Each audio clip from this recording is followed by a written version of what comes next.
want to support the platform just in case anything like this happens again, you can do it by way of PayPal, Patreon, Cash App, and also by the Anchor. And you can also further support the platform by way of going to the Teespring store or the shoe store that is located in the comment section below.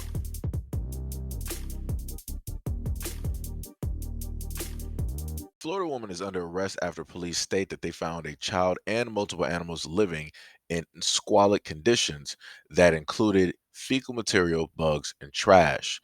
Police in Citrus County, Florida, state that they responded to an animal cruelty call at the home of a 38-year-old Shannon Marie Morgan on Wednesday. When authorities from the Citrus County Sheriff's Office arrived on the scene, they were overwhelmed with the smell of ammonia inside of the home and found several cages and glass aquariums in the home, along with snakes and rodents, along with rats and cats that were loose and running around at the time.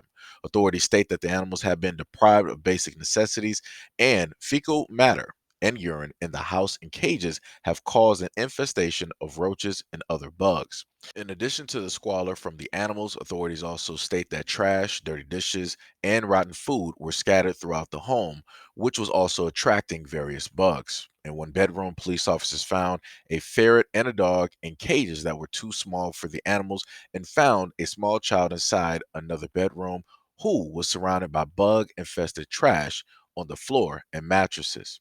Investigators also state that they found blood on the floor of one of the bedrooms caused by a cat eating one of the rats. Authorities have also stated that they found more than 50 rats that were found inside of cages and about 300 other rats freely roaming around. 7 cats, one dog, and one ferret were removed from the home, and the house was secured in order to facilitate the removal of the remaining animals. Morgan has been arrested on 12 counts of animal cruelty and 1 count of child neglect with a total bond of $26,000. Quote, abuse of any kind should not be tolerated. The conditions of the residents and the animals in the cages were so bad that sheriff's office personnel were cautioned about making entry. Neither child nor animal should ever endure this type of environment. It is crucial that our citizens report any possible signs of child or animal neglect. Our animal control officers, deputies, and crime scene specialists once again have done a phenomenal job, was stated by Sheriff Mike Gast.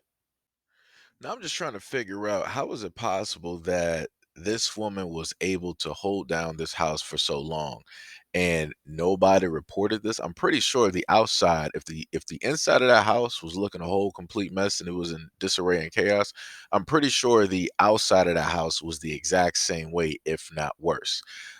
Because as which was shown in a video that I was able to see that they came through, I guess, with some cameras, you saw holes in the wall, you saw rodents going in and out, running around, all this other type of stuff. Like the whole house, it was terrible. It was 1,000% terrible. And for the neighbors and other people not to, in a sense, realize a problem, see a problem, and to report a problem, for them to allow that had to have gone on for so long is ridiculous.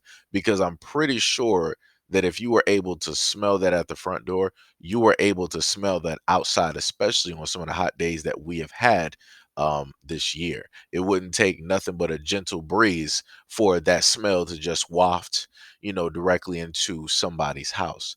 Um, like I said, Florida, I don't know what's happening. I don't know what's happening. Every single time I look around, there's always a story in Florida.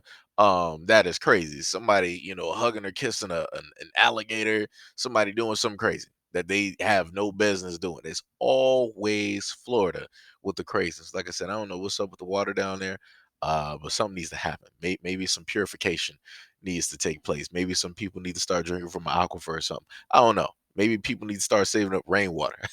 But it's something that's happening because this right here is ridiculous. Um, and it's pretty tragic that a child had to, grow up and live in those conditions. And those are the conditions that they know. Those are the conditions that they are accustomed to because they don't know any better. They don't know right from wrong or anything like that. Like I said, this is just, it's just all over the place. As a grown adult, if you want to, live in this type of circumstance, fine, whatever, knock yourself right on out. But if you want to decide to have kids and live in this condition, that's crazy. This woman needs to be getting thrown directly in prison, and the child needs to be given clearly to some family that are in way better standings, mentally and house wise as well. Because like I said, this is crazy. There is no way that this should have been going on for as long as that it was going on. It just shouldn't have. Like I said, shame directly on, the parent or the parents, the families, there, and shame directly on the neighbors that are living around in that neighborhood and that know of this house, and they just want to talk about it in whispers instead of actually acting and, trying to get the whole thing sorted out so that the child could at least be in better circumstances.